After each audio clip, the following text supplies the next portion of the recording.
السلام عليكم ورحمة الله وبركاته. صاحبي المركز مر والبا سلام قيمة له وشرف له أيان هوديني soo marinayna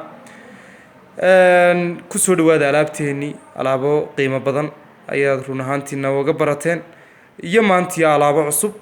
alaabtani waxa weeyaan waa qaybtii timaha haday noqoto timaha jajabaya, haday noqoto timaha daadanaya, haday noqoto timaha go'aya ee durkaya, haday noqoto odayaasha iyo inamada dhalinyarta ay bidaarta ku soo socoto intaba aad iyo aad bay ugu fiican tahay run ahaantii.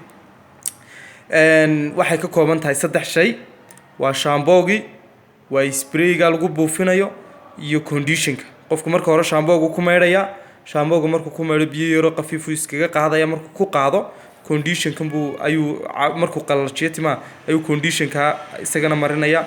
conditionkan waa after shaamboogi, marka deetana tintii buu isku wada geenaya conditionkaasi. markuu in yar ku yara daayo ayuu isagana iska meedhaya oo biyo yar oo qafiif ku meedhaya.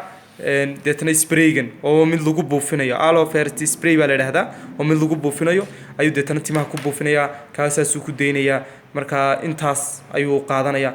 tinta nutrition bay u yihiin, gudaha hoose ayuu ka soo nafaqeynayaan, sidoo kale tintii bixitaankeedii buu siyaadinayaan, kalarkii buu soo celinayaan haday tintu cawlnaatay, sidoo kale tinta jajabaysa waxyaabaadkan uu joojinayaan.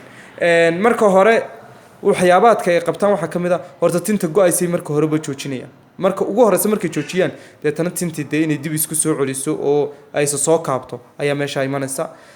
waxaan leeyahay odayaashii mar dambe in lima diidayo. waa tan alaabaadkeeni ku soo dhawaada, dib 15 jir u noqda, ku soo dhawaada company-geena Forever Living Product. rag iyo dumarba timaha go'aya iyo waxyaabaadka aynu ka hortagno. aad baynu soo dhaweynaa saaxiibayaal. Assalaamu calaykum waraxmatullaahi wabarakaatuh.